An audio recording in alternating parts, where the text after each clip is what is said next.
और अहम खबर जम्मू से आपको दे दें, गुपकार अलायंस की आज अहम मीटिंग होने वाली है। अब से कुछ ही देर में यानी 11:30 बजे डॉक्टर फारूक अब्दुल्ला की रिहाइशगाह पर यह अहम मीटिंग होने वाली है। इसमें ताज़ा सियासी सूरत हाल, सबसे अहम की हदबंदी यानी डिलिमिटेशन कमीशन की सिफारिशात पर बातचीत होगी। इसमें एनसी, पीडीपी, एएनसी और सीपीआईएम गुपकार अलायंस में शामिल है।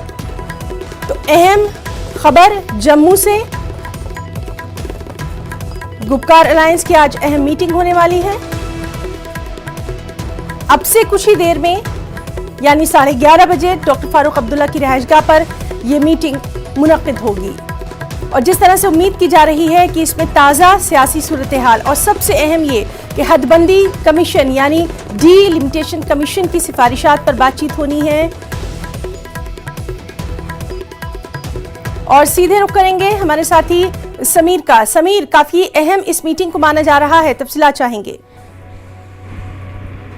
देखिए, मैं आपको बता दूं, बहुत इंपॉर्टेंट मीटिंग है। और अभी मोहम्मद यूसुफ तारिगामी जो कि सीपीएम के हैं, वो अभी वो अंदर दाखिल हुए हैं ये फारूक अब्दुल्ला की रेजिडेंस पे। जब हमने उनको रोका और उनसे बात की तो उन्होंने कहा कि हाँ, डिलिमिटेशन कमीशन का जो कल की मीटिंग, जो कल एक प्रपोजल आया है डिलिमिटेशन कमीशन का कि 6 सीटें जम्मू और 1 सीट कश्मीर में बढ़ेंगी, उस पर बहुत नाराजगी है वहाँ पे कश्मीर में। और पॉलिटिकल पार्टीज भी हैं, चाहे नेशनल कॉन्फ्रेंस, पीडीपी या गुपकार की जितनी भी अलायंसेस की पार्टीज हैं, उनमें बहुत ज्यादा नाराजगी है। उन्होंने कहा कि ये गलत हुआ है। और उसके साथ साथ और भी एजेंडा है, 370 पर किस तरह से आगे बढ़ना है, क्या क्या रुख अपनाना है, और जम्मू में खासकर गुपकार अलायंस को किस तरह से बढ़ोतरी करनी है, उसका एक्सपेंशन करना है, वो भी एक इंपॉर्टेंट चीज रहेगी इस आज की मीटिंग में। और हाँ, मोहम्मद यूसुफ तारिगामी भी पहुंचे हैं, उसके बाद महबूबा मुफ्ती भी पहुंचेंगी और अवामी नेशनल कॉन्फ्रेंस के जो है लीडर है वो भी यहाँ पे पहुंचेंगे। तो कुल मिला के मीटिंग 11:30 बजे शेड्यूल्ड है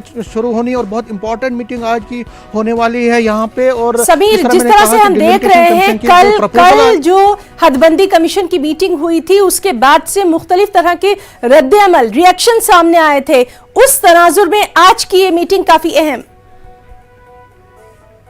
जी जी, बिल्कुल आपने सही कहा। ज़बरदस्त कल आपने देखा जिस तरह से नेशनल कॉन्फ्रेंस हो, पीडीपी हो, सज्जाद लोन हो, पीपल्स कॉन्फ्रेंस हो, अपनी पार्टी हो, जितनी भी पार्टीज हैं, उनकी सिर्फ कांग्रेस और बीजेपी का जो रुख है वो बैलेंस्ड रहा। उन्होंने कोई ज्यादा उस पर एक्साइटमेंट नहीं दिखाई। बीजेपी ने तो थोड़ा बहुत एक्साइटमेंट दिखाया, लेकिन जो कश्मीर सेंट्रिक पार्टीज हैं उन्होंने जबरदस्त इस पर अपना रद्दअमल किया और सख्त अल्फाज में ये इसकी जो है मजम्मत की। तो उसको देखते हुए आज की जो मीटिंग है बहुत इंपॉर्टेंट है। बहुत डिस्कशन होने वाला है कि पार्टी जो गुपकार अलायंस में पार्टीज हैं उनका रद्दअमल क्या रहेगा, किस तरह से वो इसको लेंगी, आगे क्या लाएअमल रहेगा, किस तरह से वो आगे बढ़ेंगे। तो बहुत इंपॉर्टेंट मीटिंग होने वाली है। समीर, तो इस बेहद अहम मीटिंग पर लगातार हमारी भी नजर बनी हुई है। आपसे लगातार हम अपडेट लेते रहेंगे। फिलहाल के लिए आपका